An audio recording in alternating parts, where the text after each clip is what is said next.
So I'm Okay. going in there pretending like, hey, I'm going to buy this house. What would I want to see? Or what questions would, if this space was vacant, what questions would it bring up? And then I want to go ahead and answer those questions with furniture.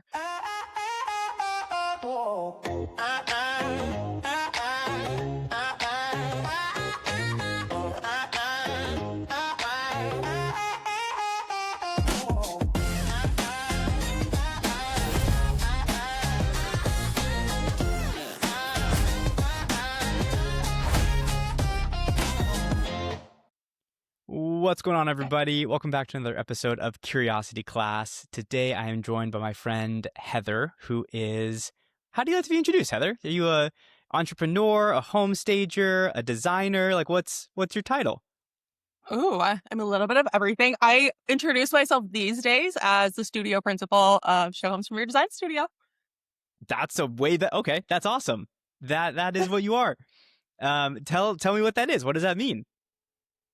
Basically, we we protect what matters most during a listing for agents and sellers. So we're here to help them protect the home's value, the seller's peace of mind, and also the agent's brand. So we do that through strategic home staging, which really is a marketing tool that sellers and agents can use to increase the amount of money they get for their home and reduce the amount of time on market.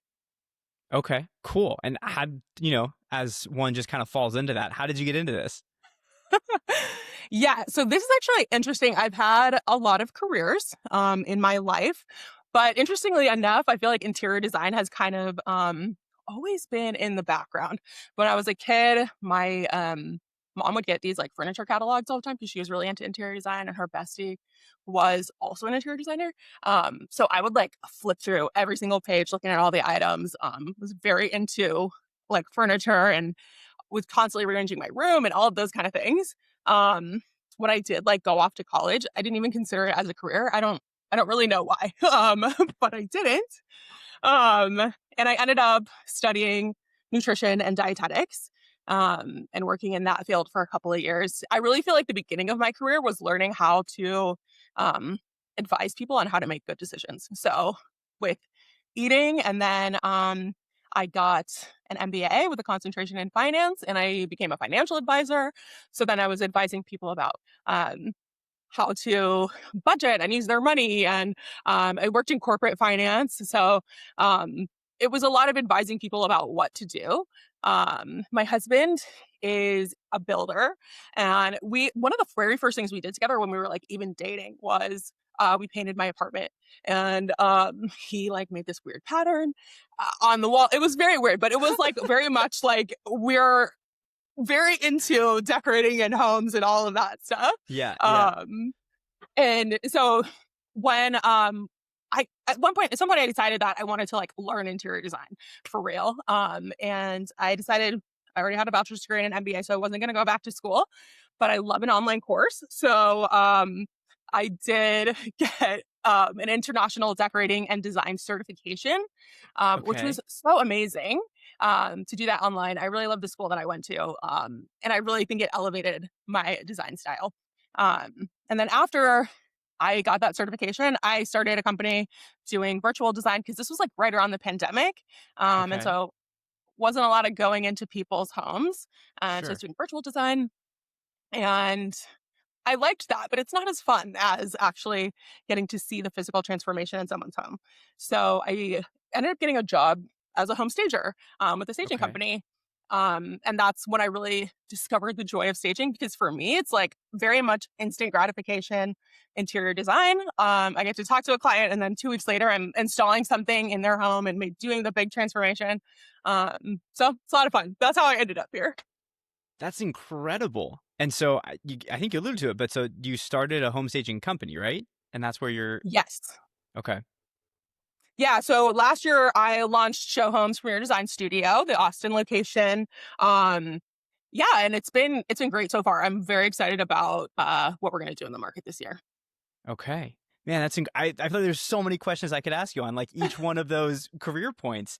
I guess to start though, like, okay, when I think of staging, right? I'm like, okay, cool. I kind of get it. There's like, you bring in better looking furniture and you showcase what you can do in the house.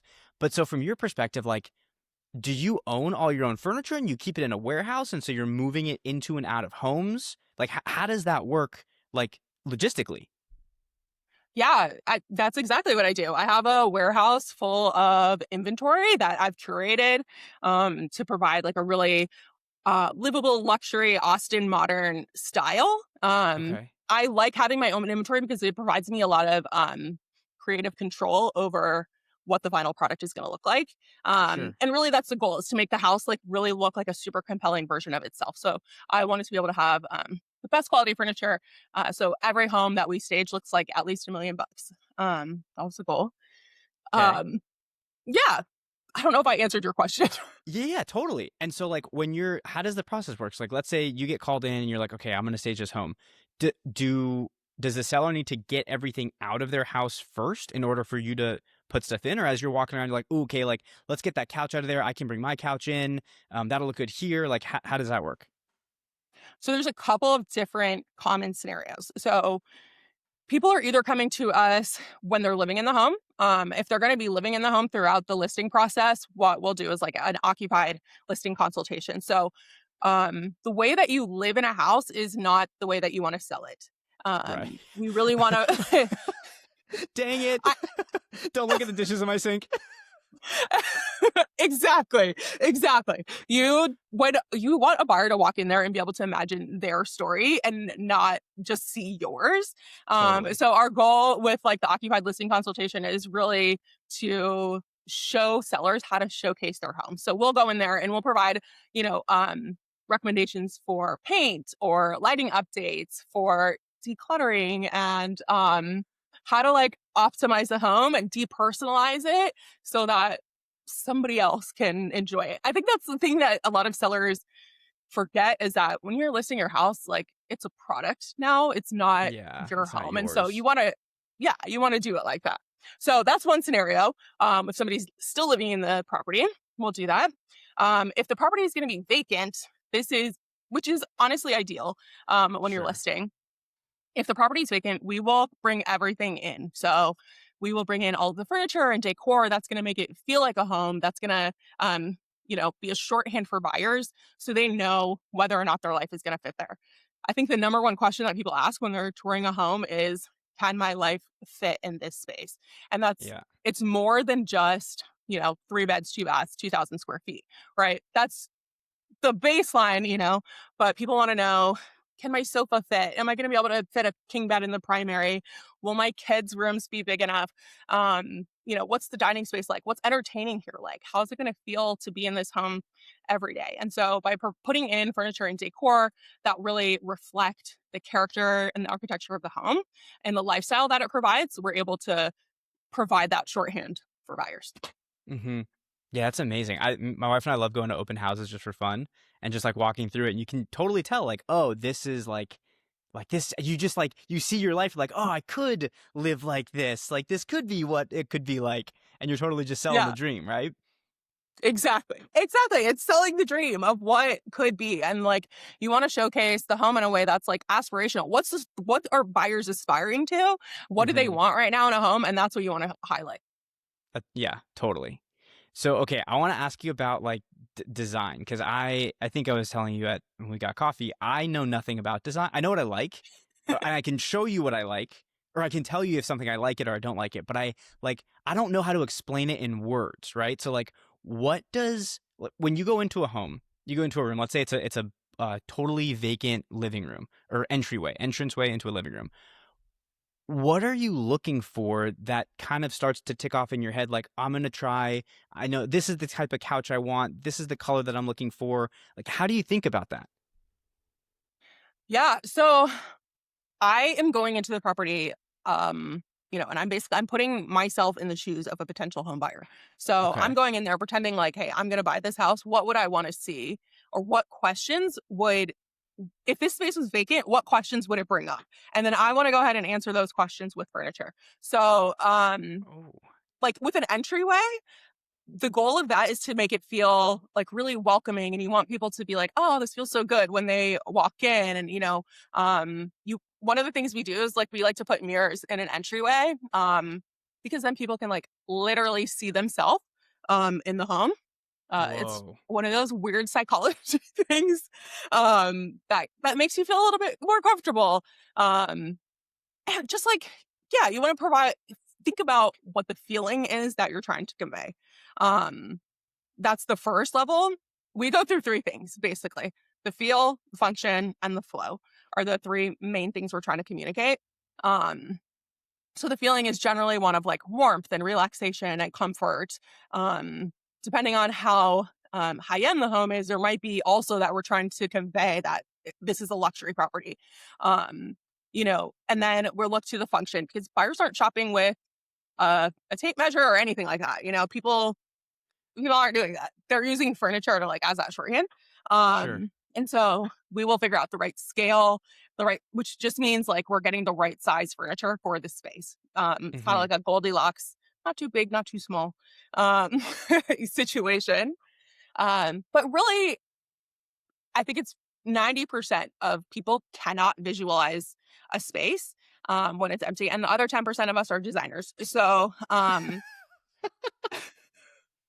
I think that's just how it works for me. It's like almost difficult to describe like exactly what I'm looking for, because it comes so naturally. But I'm looking at the home's architecture and the colors that are already there and the finishes that are already there, and how we can kind of like uh, highlight that, or like make it what buyers are paying attention to instead of maybe some of the things that aren't as great. Right, right. Man, that's wild. So do you struggle like when you go into a house, like if you go to a friend's house for dinner, are you kind of just like, I would do things differently? Like, can you turn I it off? um I can turn my mouth off. Yes. But it's interesting because when I'm at somebody's house, like I like to be able to see that somebody to clearly see that somebody lives in their house. I actually love when I go Mm, into like even if I'm just going on a walkthrough or something, and I see people and they you can tell when somebody loved living in their house because they did a lot of stuff to it. They really personalized it. And that to me is way more interesting than following every single design rule and all of that, especially when it's a home that you're actually living in. Like if you're doing interior design and not staging, I think you want to personalize it as much as possible, really, because it's your space, like it's your home sure. base. Like it's a very important part of your life. So, Wait, okay, you mentioned design rule. What is that? What is a design rule? Or well, like what's an there example of are one? um there are different like design principles. Um so like balance. You want to like visually balance a room. So if you have a lot of you don't want to have like all chunky furniture. That's going to feel like very visually heavy. So you would balance that with maybe you have a really chunky sofa and then a couple chairs that, are a little bit more leggy. So it's not like everything is like really big and bulky. That's an example of one of like design principles. And then there are Okay. like more like rules. Um, like we touched on flow a little bit, but like the spacing between furniture, should be a certain amount of inches. Even like how you hang art, you want to hang it out like a certain point on the wall so that it's the best viewing angle for people. There are a lot of little underlying things like that you are never actually going to like pinpoint when you're looking at a room. You're not going to say, "Oh my god, I love this room because that art was exactly 6 inches above the table. Like that was so great." Like nobody's saying that. Okay, nobody's even really noticing that. But what you do notice when its room is designed really well is that all of those things flow together and it feels easy to be in the space. It just feels different to be in a space that's been really designed for how it's going to be used, and taking into account some of these more functional design rules. That's so interesting. I didn't know that these existed, and it shows my ignorance. But like, so are these like common throughout like the interior design industry? Like these are like the rule of balance, like you were saying. Like this is like a known principle. Yes, yes, there are, yeah, I think there's like 8 key design principles, Okay. um, and don't ask me to name them right now. Um, But balance is one of them. balance is one of them. Yes, That's so wild. yeah. Yeah, I mean, So this is the thing, it, like, really makes a difference, and most people don't know that because I think a lot of people are decorating just based on what they like. They think if totally. I buy a bunch of stuff that I like, and I like everything, then I'll like it together, and Right. unfortunately, that's not the case. Um, it may not actually work together, and it's because of things like scale and balance, rhythm, harmony, those kind of things, and how things play together. That's so interesting. And so the rule of scale kind of like you were saying with the Goldilocks stuff, like you don't want your couch to be too big, you don't want it to be too small for like the size of the room that it's in. Is that what that is? Yes. Okay. Yeah, basically, you want it to take up the appropriate amount of space. I mean, if you have like a huge living room, and you put a tiny sofa in there, it just looks off, and Mhm. it's not using like the highest function of that space. Mhm. Same by the same token, if you put a sofa or something that's too big into a space, it just doesn't work, right? And it just doesn't. Mhm. It's not going to ever necessarily feel right. I think scale is one thing that people tend to get wrong because people think that they need smaller things than what they actually need. Thing you need Most people are not buying big enough rugs, art, um, and things like that to really uh, present the home in a way that matches the scale. Mhm. Unfortunately, and I think it's just because people, don't know about design rules and To- stuff. Totally. Totally, totally. So, okay, what's the phenomenon like I think I've noticed this like when we are touring a place and it's empty and then we see the same room with furniture in it. In my mind, if I was like, "Oh, surely with furniture it would look smaller." But that actually is the opposite. It's like sometimes when we'll go to see like an open house and then we'll go back and we'll see it with furniture. With furniture, it looks bigger. W- Yes. Why Yes. is that? How does that work? Is that just because it's It designed well? Yeah, it has to do with the scale. So, have you ever seen like a meme where they have a banana for scale? Uh-uh. Like, okay, so how like the idea of putting an item that is of a size that people understand. Like people know Mm-hmm. what a banana looks like, right? Sure, Next sure, to sure. something else so that that scale is clear, right? Like if Okay. I put a penny next to, I don't know, a quarter or something like that. Something else that is like clear what the scale is. And that's what Sure. it's doing. The furniture, when it's the right size for the space, it is um yeah, it just it's hard to describe. It fills the space properly so that the proportions are right. Mm-hmm. Um yeah. And do you think that like how much of a factor is furniture versus like paint or like the house itself a factor? Right? Because like sometimes you go into a space and you're Yeah. like, oh, like this is nice. And other times you go into a space and you're like, I'm not comfortable. I don't know why, I'm just not. And how much of that is the furniture versus the house versus the paint versus, some other factor? Yeah, I mean, usually it's going to be a combination of a lot of things. Mm-hmm. And really, I think design ultimately is more than the sum of its parts, right? So it's like all of those things combined together to create a certain effect. And you might be able to like changing the paint can change how an entire room feels. Um so any of those changes like paint, lighting, flooring, the furniture are going to make something feel different. So like I could have a house um the exact same floor plan, and if you paint it differently, you put different lighting in there, you put different furniture in there, it's going to feel different, even Mm-hmm. if, the scale is the same. Um, so it's really a combination of those things. And I think, yeah, it is about getting the right combination. There's no one single thing I think that is going to be like, oh, that's the make or break. It really is Sure. about making sure everything like really works together really cohesively. That makes sense. If you had, I mean, especially because your husband's a builder, like let's say you were building a house from scratch and you had Yeah. unlimited options and you're like, okay, this is the type, like you've mentioned, like lighting, paint, floors. Let's say like floor plan was you couldn't change that, but like what would you want to do for your flooring, your lighting, your paint color? Um, And then I guess your furniture, if that makes sense. I know it's kind of a broad question, but Um, well, let's see. The first when I'm doing an interior design project, like the first thing I'm looking at is like I want to know how you first and foremost how you want to live in the house.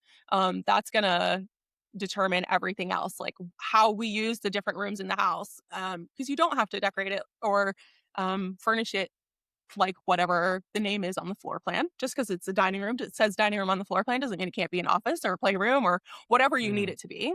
sure. So that would be my first thing. And then for me, like my personal design style is I like to call it uptown funk. Okay. Chuck's on with Saint Laurent. Little a little bit luxe, a little bit vintage, it's very classic. So I love like a very neutral base. My home is like mostly white. It's mostly black and white, so it's white walls, black trim, black doors. And then I layer in a lot of other funky stuff like my floral wallpaper that I've got Yeah, it's behind so me. cool. Thanks. It's not Yeah. a So virtual and then background for those who are wondering. it is not a virtual background. No, no, this is real. This was my first project when I started my virtual interior design business. I was like, I need a pretty space For to work out sure. of. For sure. And like to showcase, like when you're on calls with people, you're like, check it Yeah, out. exactly. You can't create a beautiful space if you're not in a beautiful space. 100%. 100%. Okay. Yeah, so I mean that's the thing is ultimately what is right for um different people really varies. So like I think 2026 is going to be really interesting in terms of interior design trends. It's becoming personality and character is really making a comeback. So I'm really curious to see how that's going to play out in the real estate market and also just in interior design and people's homes. What does that mean if I'm a third grader? Like, what does that mean personality in terms of interior design? Okay. So over the last, I don't know, 5, 10 years, kind of the prevailing design has been very neutral, very minimal, white walls, a lot of gray, not a lot of personality. So not a lot of um, color or pattern or um, things that might indicate that, you have a point of view. Um, it- so I think people are kind of sick of that. And I think, especially, when the world is kind of chaotic, people want their home to feel like a really safe space. And so I think because of what is going on in the world, people want to feel more at home at home. Totally. Um, and so they're going to be personalizing the space more. I'm seeing a lot of wallpaper. I'm seeing a lot of bold colors. We're hearing a lot about color drenching. Even like I love going on open houses as well. And a few weeks ago, I was in Crestview, looking at a bunch of different Paradisa homes, and I love the style that they're doing right now. They've got like really colorful bathrooms that are tiled in color and then entirely painted in the same color. So that color drenching effect. I think we're going to be seeing things like that where it's a lot less neutral. Um, and I think that's what people are really wanting right now. Hmm. Yeah. What's been like a home that you've walked into that you're like, that is the most unique thing I've ever seen. If I ever can build like that's like super functional and awesome and like that's amazing, but not in like a, oh, it's a cool chandelier. Like, holy, like what? I didn't know you could do that in a house. Hmm. Um, I think probably my favorite house this was a house that I really wanted to buy, but it was out of my price range when I was looking. Okay. And it was for me, I love like a weird house. Yeah. Um and this one was really weird. It had a layout that I love that is where the house is designed around a courtyard. So it had Ooh. that feature. I know that's like my dream. One day I'm gonna build that. Yeah, that's And legit. so this house had that feature where it had like a one wing essentially where there was like the primary suite, and then that could see into the courtyard, and then on the other side of the house was like some living areas, a couple other bedrooms. But I just love that the courtyard thing, it just is so cool to me because I feel like it brings the outdoors in. You Yeah, don't yeah, have to like yeah. natural light is like a really big thing for me. Actually, I was thinking the other day when I was looking for my house, we put in an offer on another house in the exact same neighborhood. And it just didn't feel right. And so we ended up backing out. And I was trying to think about it, why the other day, really. And I remember telling the sellers that, um, so we were looking in the winter and there was like a heat issue where it was really hot upstairs and not as hot downstairs. And Okay. so that's what we had told them. But they were like, "Oh, we'll put in another AC unit," and they actually did. Um, Okay. and they were like, that's really not quite it, you know." And we're still gonna back out. But I was thinking about it, and when we saw the house, like it was completely vacant. It was wintertime, so it was really dark. Like there wasn't and natural light is such a big deal to me that Yeah. I was hyper focused on the fact that it was so dark in the house. Um, and that is one of the things that I think, like, staging is really good for because I think had that house been staged, my focus wouldn't have been as much on, "Oh my god, it feels so dark," or like, "Oh, the heat," or, Yeah. whatever. I really would have been able to, like, imagine, our kids growing up there and, like, the things we would be doing there, and instead, I was really, like, focused on, "Oh, it's not as bright." Again, it was the winter, so it Sure, wasn't as much sure. sun, but, um, yeah, I felt that was just Do you think that is natural light something that you can, I don't wanna say fix, but, like, correct with proper lighting? Like, is that something that you can, or is that something that you just have to have from the get-go, windows in the right spaces to have natural light coming in? Like, can you not really correct if that's a deficiency? you can do things to increase the amount of natural light, in a space. Like when we're staging, we typically won't put up curtains, or if they are there, we'll take them down. Like wood blinds are fine, and those are great because those are actually a great value add. Mhm. Um, but yeah, like I think it comes down to how you're dressing the windows. It also can come down to the type of light bulbs you're using and like the things that are in the space. So if you have maybe a room, that has a window that's not in the best place or needs more light or something, you can use things like mirrors, to try to bounce some of that light around Mm. the Mhm. space. Um, so there are things that you can do. At the end of the day, I mean, ultimately, the most important thing is going to be the location of the window versus where the sun is. Yeah. Um, but yeah, there are things you can do to kind of increase that. That was one of the hugest takeaways. Like, my wife and I recently moved, and we didn't necessarily know that natural light was so important to us until we were looking, and then we're like, "Man, like, we would rather live in a tiny house with great natural light than a huge place that was super dark because it is really it is everything. Like, it makes Yeah, such a big difference." 100%. I like to say that I'm solar powered, so I don't think I could live without my 300 days of Austin sun. Um, I would definitely, be on some medication. Yeah. But it it is very important to have that light, and it makes a difference in the way that the home feels, really. I think that's Totally. what it really comes down to is, like, a dark space and some people really like that, honestly. Some people really like a dark, cave-like, cozy kind of space. Um, Those are um, crazy people. You shouldn't be friends with them. I it is That's wild. suspicious.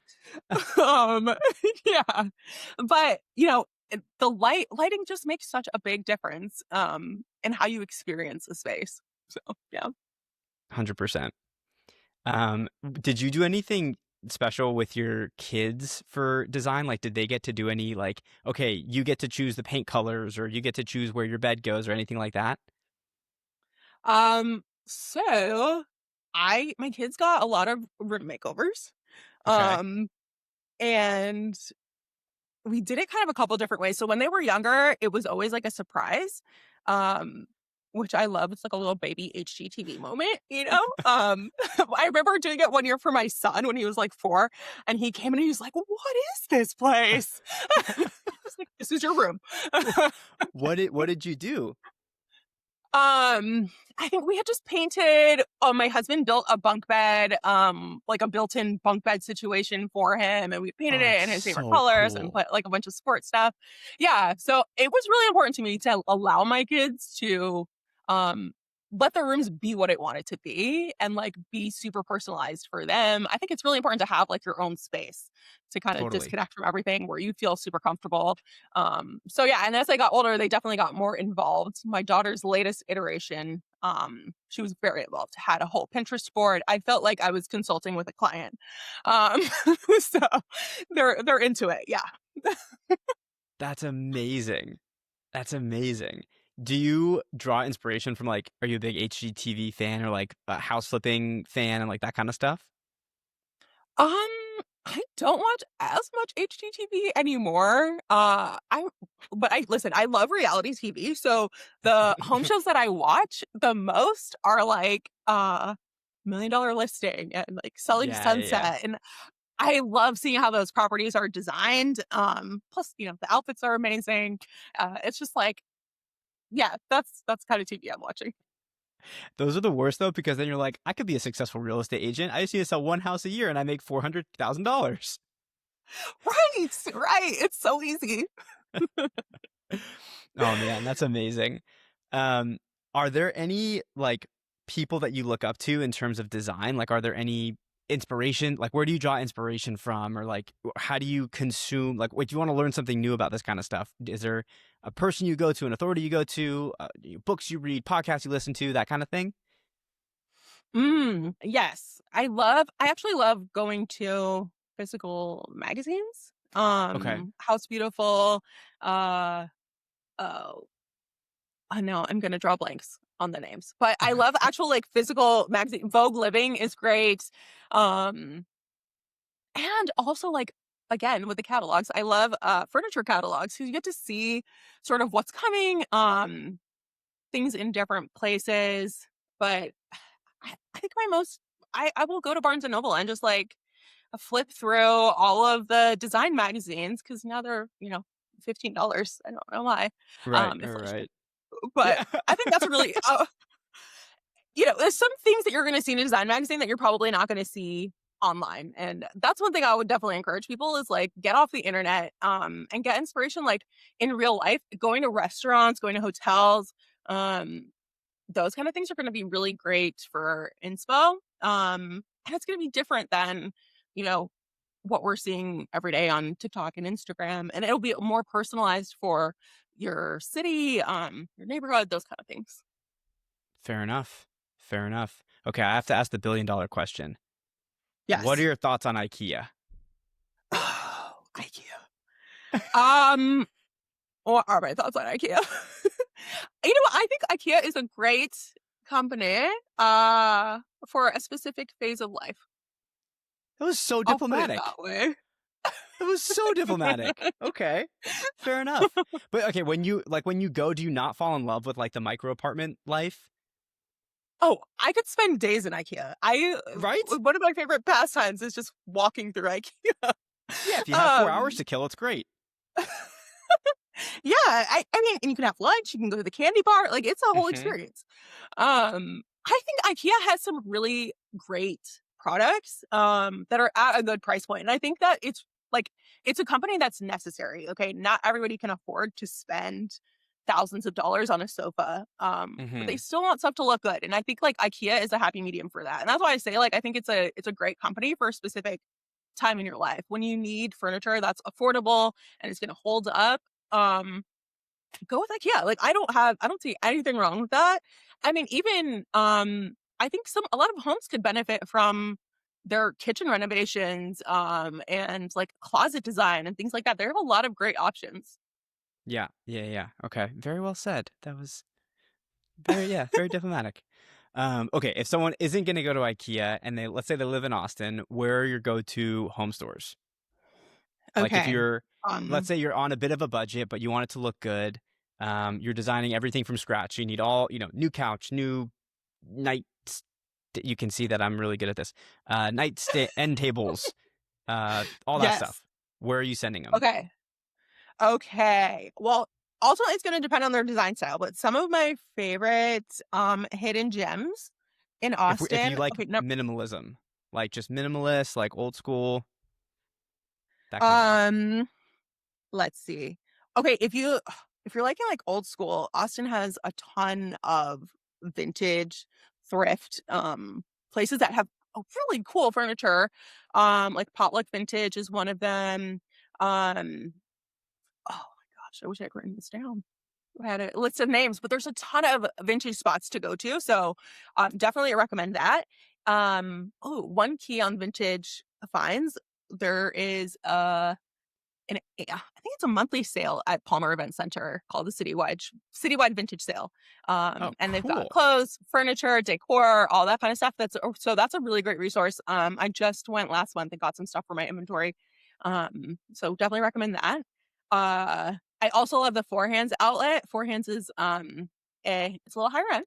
It's a designer brand, but because they're an Austin-based company, they have their outlet store here on West Anderson Lane, which is in Furniture Row. So if you need furniture, go to West Anderson Lane, Burnett Road area. There's a million and one furniture stores over there. Right next to the Four Hands outlet is Nadeau. I really love that store. They've got great wood furniture, and it's really reasonably priced and it's excellent quality. Yeah, I think those would be my top picks. Sweet. Okay. Very cool. Well, man, this has been super fun. Heather, thank you so much for sharing and for coming on. If people want to know more about you or want to have staging questions or want to get in touch, where's a good place for them to find you at? You can find me on social media. Our handle is at Showhomes Premier Austin, or showhomes.com. Awesome. Awesome. Awesome. Well, Heather, thank you so much for coming on. I super appreciate you. And this has been really helpful for me to put words to thoughts that I've understood, but never understood how to actually verbalize. So thank you. Thank you so much for having me. This has been great. Awesome. Bye, everybody.